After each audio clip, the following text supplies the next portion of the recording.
Welcome friends, welcome to Physics in 20 minutes.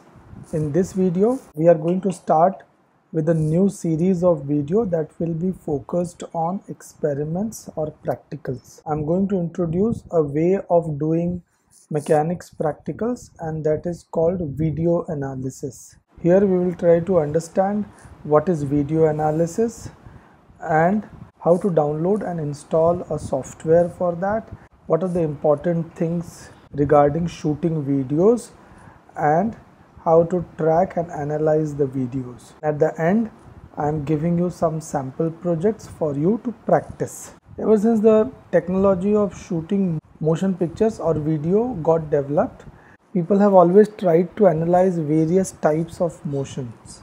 In fact, the first video which was ever shot was of a running horse, and it made us realize that when the horse is running, there are moments when all the 4 feet of the horse are in the air. So video gives us capability to detect and determine temporal and spatial events which are spaced out in time and space. In our study of physics, we can determine position of moving bodies with respect to time. The frames of the video themselves form marks on the time axis, while positions can be marked by using suitable scale. Present-day advanced video analysis softwares can calculate other kinematical variables like velocity, acceleration, etc. The software that we are going to use is called Tracker. You can Google it as Tracker Video Analysis Software and click on the choice called Tracker Video Analysis and Modeling Tool for Physics Education. It will lead to this home page of Tracker download. Depending on your operating system, whether it is Windows, OS X or Linux, you can download a copy for yourself. I have downloaded a copy for OS X, so it is downloaded as .dmg file. Then you double click on the file and your setup wizard starts. You press next, you accept the agreement.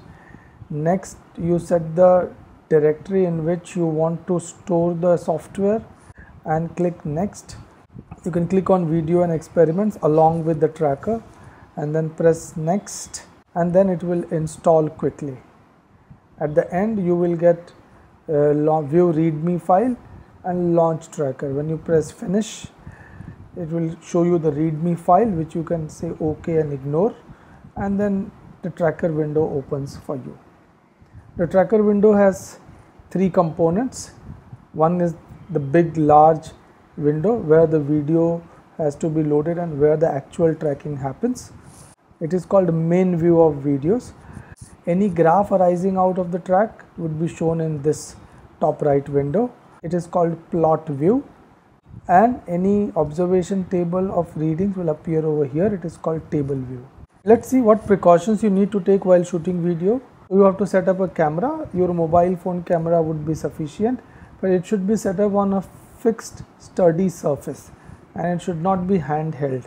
So you can keep it on a table or a stool by supporting the camera on both sides with some heavy objects.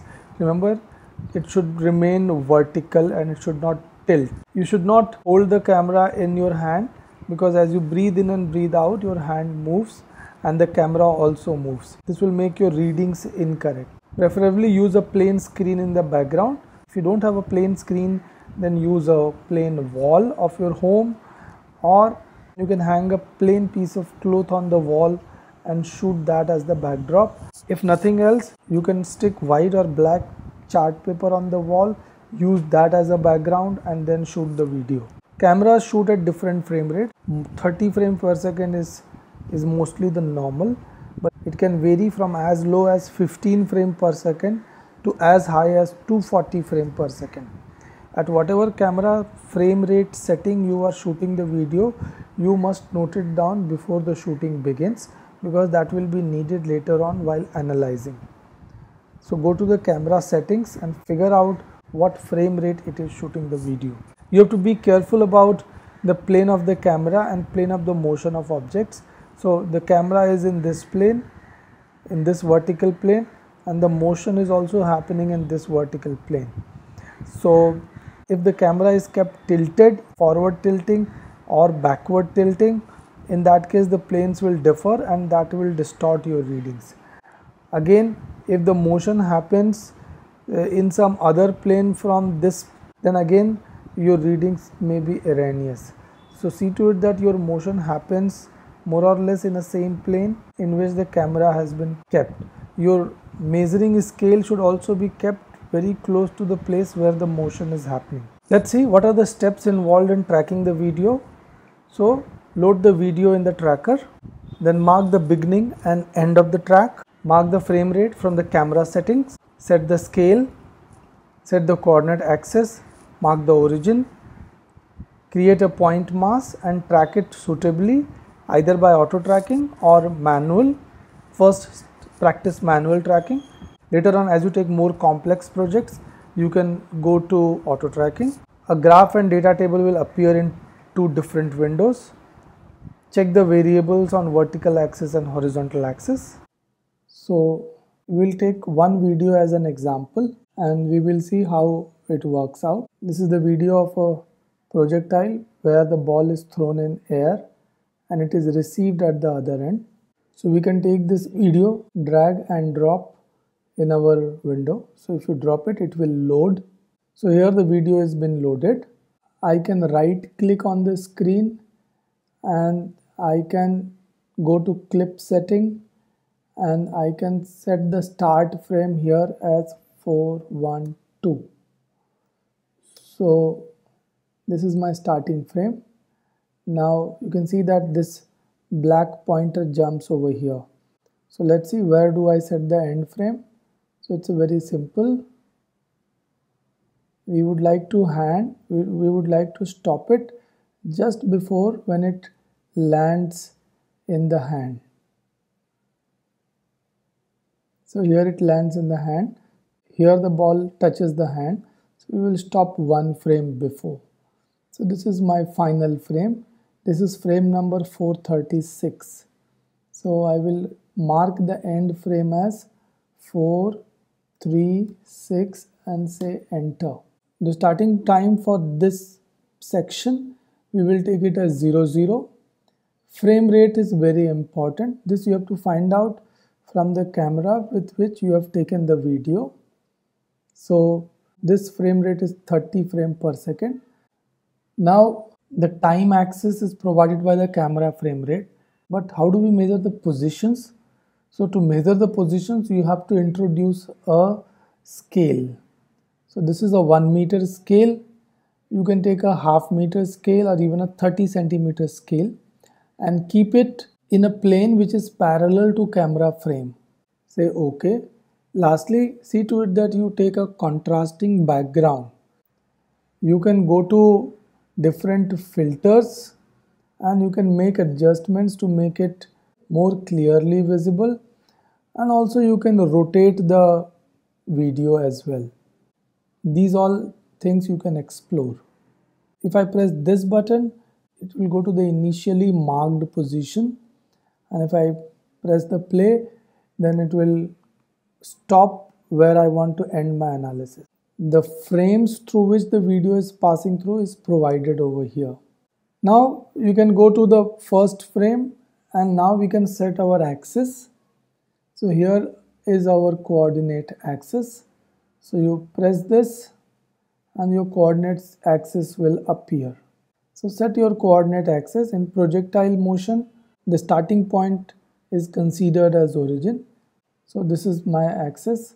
I can right click and I can lock the axis. Once you lock the axis, you will not be able to move it accidentally. Then you need to set the scale. This is the calibration tool button from where you can get a new calibration stick. So moment I click on this, you can see that message comes. This is the calibration stick A. You can have more than one calibration stick. Right now we are not exploring that. So first end you can mark by using a shift click button. It turns into this stamp kind of symbol. My scale begins over here, so I will mark it here. If the scale is not visible clearly, then you can always zoom in. You can see the scale more clearly, get the stamp and mark this end. The moment you finish marking that end, the end to notification will appear. Shift click to mark end to. Let's go to end to.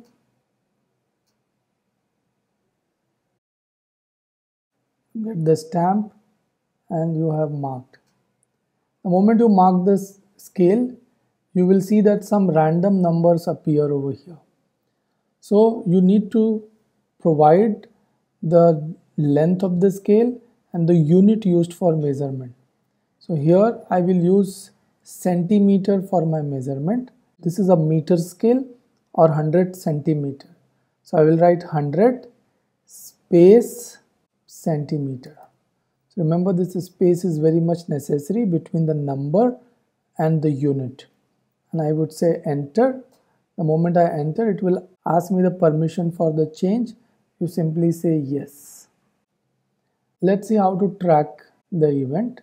So you can go to the track, say go to new, say take a new point mass, and some mass A will appear. Go to beginning and press shift. The moment you press shift, the stamp will appear and you can mark your first frame. The moment you mark your first frame, the video will advance to the next frame automatically. Again, you mark the next frame. Now you can see here that the ball looks little bit blurred. That is because the frame rate is less. If you take a high frame rate video, you will get a very sharp image of the ball. The disadvantage is that for a high frame rate video, you have to mark much larger number of points. Now as you mark, the ball will keep advancing. You can see that as you keep marking, here a graph is coming into picture, which is the graph of X position versus time. While here a table is getting populated. In first column is the time at which the marking is done. Second column is the X position and third column is the Y position.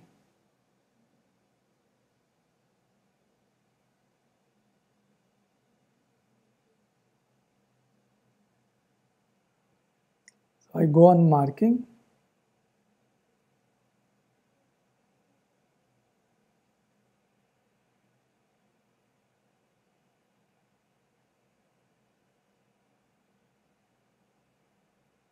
And this is my last frame.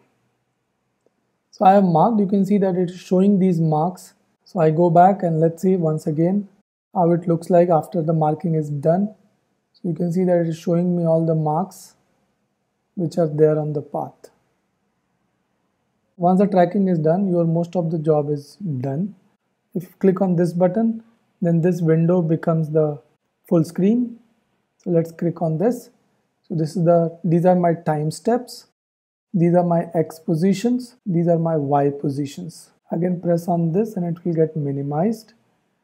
I press this window to maximize the graph. So you can see that this is my X axis and this is my time. Time is in second and X axis in centimeter as we have marked. We know that there is no acceleration along X axis. So X position changes linearly with time. And that's why this graph is a straight line. Now if you click here, it will give you options. If we go to the Y position, then you get a graph of Y versus T. The value of the Y coordinate goes on increasing with time. At some time, the ball goes to the highest point, and the further as you go with time, Y position will go on decreasing. How do we find the velocity at different points? So it's very straightforward. You double click on the graph window and you get into a data tool window where all the tools are available to make measurements. Slope of the line will give me Y velocity, so I can measure slope at different points. So you can see that wherever I take this plus cursor, a black line will appear, which tells me that it's measuring the slope in this interval. Now slope in this interval will be shown in the right hand side corner. The slope at any point will be shown over here. So you can see that this figure is right now 1.62 E3. It means it is 1.62 into 10 power 3 centimeter per second. So here is my project 1. I am giving you a video over here. The link for the video is provided here. It is also provided in the description below. You can download the video and track it. It has been given a meter scale from here to here. You can take this length as 1 meter. Frame per second of the video is 30. It's a motion of a projectile. So you can track the video and find the range and the height of projectile. You can mail your solutions to physicsin20minutes@gmail.com. This is another project of sliding block. Link for this project is also provided in the description. You can take the front edge of the block as 4 centimeter as your measure of scale. Frame per second is 240. Find the deceleration of the block. You have to calculate the deceleration of the block from the data that will be generated. You can again mail it to physicsin20minutes@gmail.com. And here is the third project for which I am not providing a video. You have to determine coefficient of restitution. You shoot a video by dropping a ball vertically from rest. The ball should be dropped say from a height of 75 centimeter to 1 meter on a hard surface like a tabletop or on the floor. Allow it to bounce to its maximum height. Record the entire video. Keep a vertical scale nearby within the frame of the video camera for the position marking. Load the video in the tracker software. Set scale and axis. Keep the bouncing point as origin. Track the video completely. To determine the following parameters from the video: initial height h1, final height h2, velocity just before collision, velocity just after collision. Therefore, you can calculate coefficient of restitution. E is equal to h2 by h1 is equal to v by u. Shoot 3 more videos.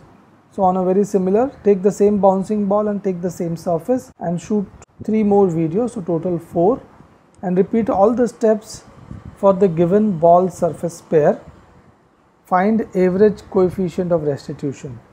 You can mail your results to physicsin20minutes@gmail.com. Thank you.